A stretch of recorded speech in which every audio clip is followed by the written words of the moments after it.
हाँ मेरे दोस्तों, कैसे आप लोग एंड वेलकम टू देसी कोला। मेरे दोस्त ने एक दिन मेरे से पूछा कि च्यास क्या होती है और कपास क्या होती है। फालतू की बात सी वैसे ही टाइम पास कर रहे थे। तो उसने बोला चाय की प्यास को च्यास बोलते हैं, कॉफ़ी की प्यास को कपास बोलते हैं।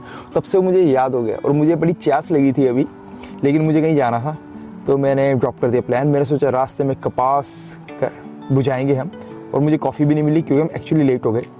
और मुझे जाना था बहुत प्यारी जगह, जिस जगह का नाम है कनिंघम पियर। ये जिलोंग में है और बहुत तगड़ा टूरिस्ट अट्रैक्शन है।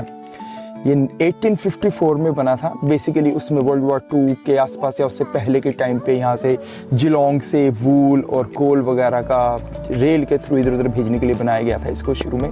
लेकिन धीरे धीरे इसको और अच्छा करते गए और इन दी एंड ये बहुत मेजर स्पॉट बन गया ट्रांसपोर्ट के लिए। लेकिन बाद में क्या हुआ कि एक और बे है यहाँ पे, वो ज़्यादा ऊपर आ गया और ये जो था, ये जगह इतनी प्यारी थी कि इसको छोड़ नहीं सकते थे।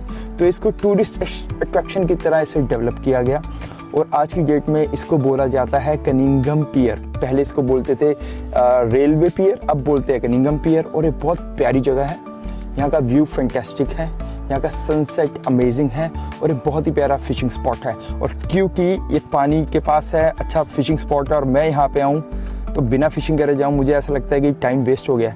तो आओ आपको दिखाते हैं कनिंघम पियर और साथ में करेंगे फिशिंग। यहाँ पे 1 घंटे का $3 है और पूरे दिन का मैक्स है $14। तो इसे पे करते हैं, मेरे को बस टैप करना है यहाँ पे। अब ये देखो, ये है कनिंघम पियर और यहां से आप व्यू देखो आप।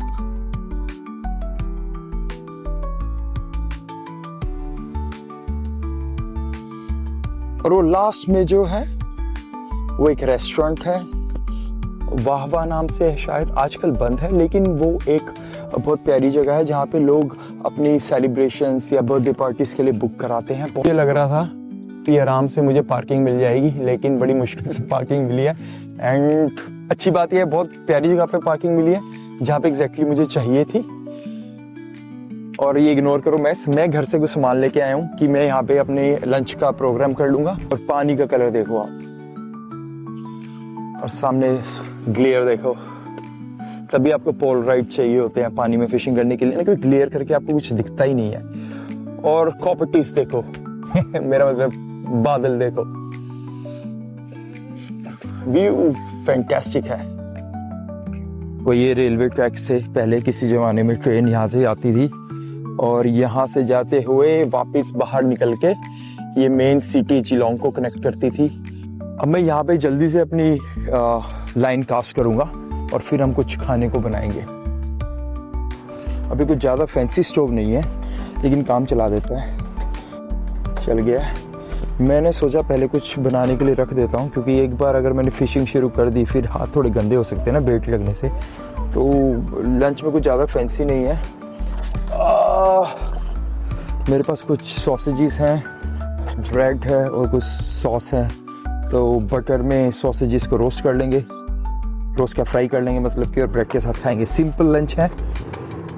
इसके अंदर डालेंगे हम बटर और फिर डालेंगे सॉसेज।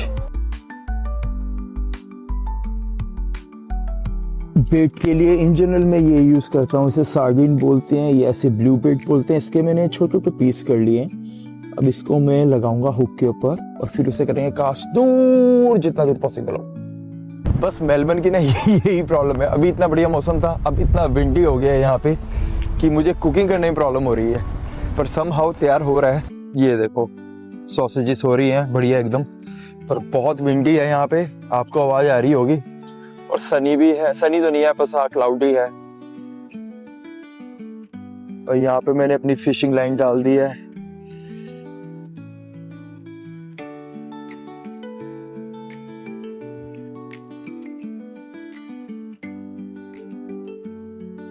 ये ऑलमोस्ट रेडी है, तो ठीक है, ये भी सही हो गया, ये तैयार हो गया। ओहो होल्ड ऑन भाई, ये तैयार हो गया और ये हवा से हिल रहा है। यार रुक जा। इसके ऊपर थोड़ी सी बारबेक्यू सॉस और थोड़ा सा टमाटो एंड माय फेवरेट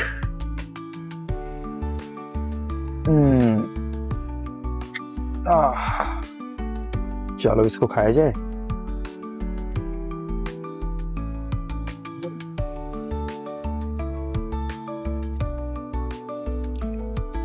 ये भी जबरदस्त है, ये भी मस्त है, दिखाता हूँ अभी थोड़ी देर में, वहां चल के मैं आपको दिखाता हूँ, बहुत बढ़िया है।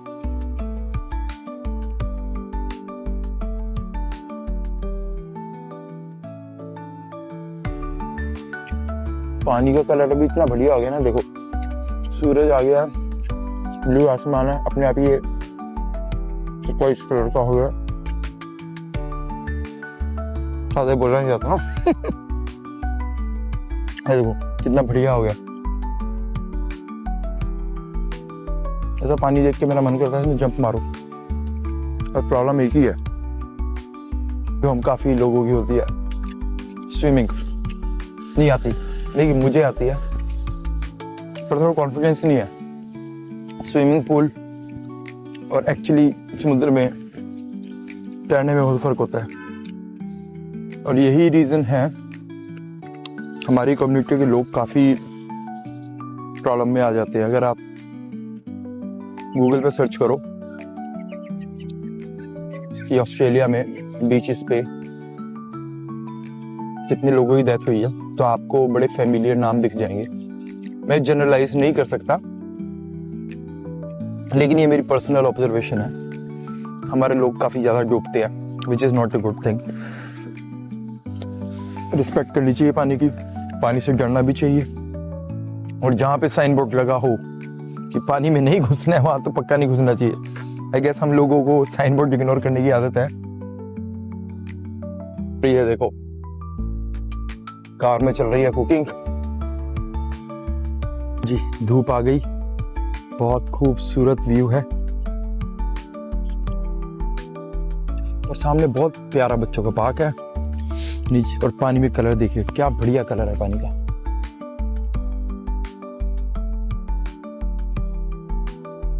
विक्टोरिया में फिशिंग के 2-4 रूल है। सबसे मेन रूल है कि आपके पास रिक्रिएशनल फिशिंग लाइसेंस होना चाहिए। ये आपको साल भर का मिल जाएगा $35 का, एक दिन के लिए, 3 दिन के लिए, आप एक वीक के लिए भी या फोर्टनाइट के लिए ले सकते हैं, पर सबसे इकोनॉमिकल पड़ता है कि आप सीधा 1 मंथ का ले लें। दूसरा, काफ़ी रूल्स हैं, जैसे कि आप अपनी फिशिंग लाइन को अनअटेंडेड छोड़ के नहीं जा सकते, स्पेशली जब उसके हुक के ऊपर कोई बेट लगी हो। आपके पास पर लाइन 2 से ज़्यादा हुक नहीं हो सकते, एक लाइन के ऊपर, एक फिशिंग रॉड के ऊपर, और आपके पास 3 से ज़्यादा रॉड नहीं हो सकती है।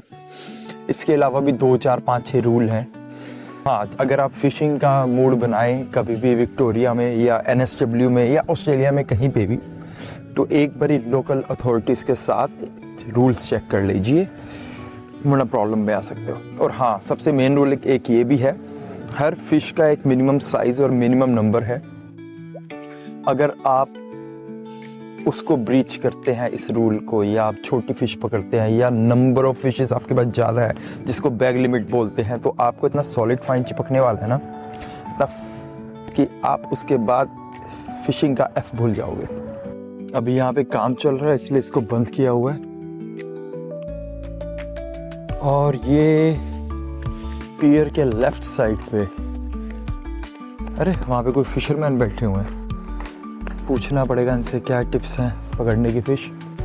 और ये देखो एकदम बढ़िया पानी, बढ़िया व्यू, और सामने जिलोंग में वहाँ पे क्रिसमस सेलिब्रेशन होती है, वो आपका बड़ा सा झूला है वहाँ पे, और वो है वॉन्गिंग वॉक, हाँ शायद वॉन्गिंग वॉक, और उसके पीछे है, वॉन्गिंग वॉक के पीछे है ईस्टर्न बीच। यहाँ से सारा दिखता है और रात को बहुत ही सुंदर लगता है यहाँ पे। और ये देखो यहाँ पे एक होल है, अगर मैं आपको नीचे तक दिखाऊं तो इधर से सीधा आपको नीचे पानी दिखता है।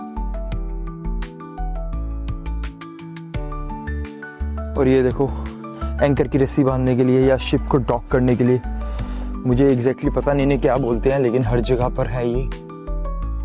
और कुछ होल्स यहाँ पे और भी है, ये फिशिंग रॉड को फंसाने के लिए भी हो सकते हैं, क्योंकि हर जगह पर है थोड़ी थोड़ी देर में। वैसे बड़ा बेसिक स्टफ है और मेरा बहुत पुराना स्टोव है ये कैंप मास्टर का, और इसमें एलपीजी या बुटेन गैस का सिलेंडर लगता है ये वाला। मैं एक काम करता हूँ, मैं लिंक डाल दूंगा अपनी डिस्क्रिप्शन में, अगर किसी को पसंद हो तो can buy it from Amazon. पर बहुत सूटेबल है अगर आपको कहीं जाना है, छोटा सा पोर्टेबल स्टफ चाहिए आपको कुकिंग करने के लिए, बहुत हैंडी है, बहुत यूज़फुल है। और अभी हम वहाँ पर थे कनिंगम पियर पे, हम वहाँ फिशिंग कर रहे थे, और जो मैं आपको पार्क दिखा रहा था वो ये रहा, ये जिलोंग वाटर फ्रंट का पार्क है और बहुत सुंदर है। यहाँ पे बड़े अच्छे अच्छे छोटे छोटे स्टैचूज हैं, नॉम गार्डन नॉम्स टाइप लग रहे हैं मुझे।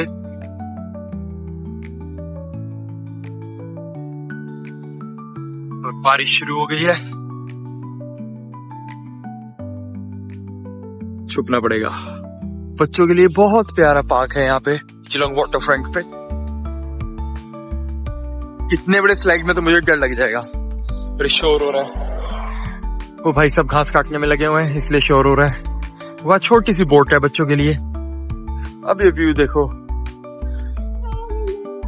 पीछे कनिंगम पियर है, ये मैं जिलोंग वाटर फ्रंट पे खड़ा हूँ। बारिश हो रही है, साथ में धूप आ गई है, और ये दोबारा बहुत अच्छी धूप आ गई है।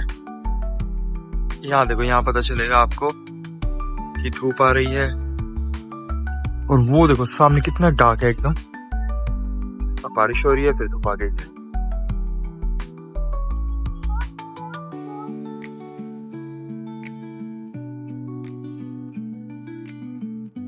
लो, फिर व्यू बिल्कुल चेंज हो गया है। पहले सामने डार्क था, अब इतना ग्लेयर है कि देख भी नहीं सकते, और बारिश हो रही है बहुत तेज। ये मैं झूले के ऊपर आ गया हूँ, यहां से आप व्यू देखो। हवा चल रही है बहुत, पता नहीं आवाज कितनी क्लियर होगी। अब इतनी ऊपर आ गया हूं तो मैं सोच रहा हूँ ये स्लाइड ले लूं। मुझे स्लाइड से वैसे बहुत डर लगता है पर ठीक है, मैं स्लाइड लेता हूँ।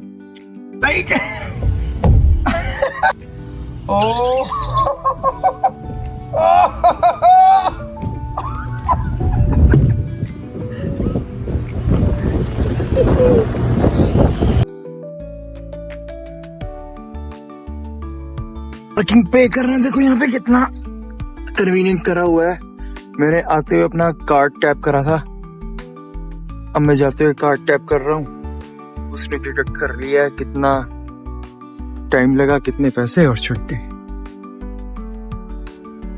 Thanks a lot for watching. तो आप लोग अगर कभी ग्रेट ओशन रोड की तरफ जाएं और आपको पिट स्टॉप लेना हो तो आप जिलोंग में पिट स्टॉप ले सकते हैं। यहाँ पे बहुत अच्छी अच्छी जगहें हैं, जैसे वोंगिंग वॉक, कनिंगम पियर, ईस्टर्न बीच और आपका जिलोंग स्काईवेल। इसके अलावा भी काफ़ी कुछ है, जैसे वूल स्टेडियम। और अगर आप कभी भी जिलोंग वाटर फ्रंट पे जाएं तो बच्चों को प्लीज़ वहाँ के पार्क में लेके जाएं। वहाँ पे स्लाइड्स हैं, बहुत अच्छे अच्छे नॉर्म्स हैं, and you would love it. Thanks a lot for watching, take care.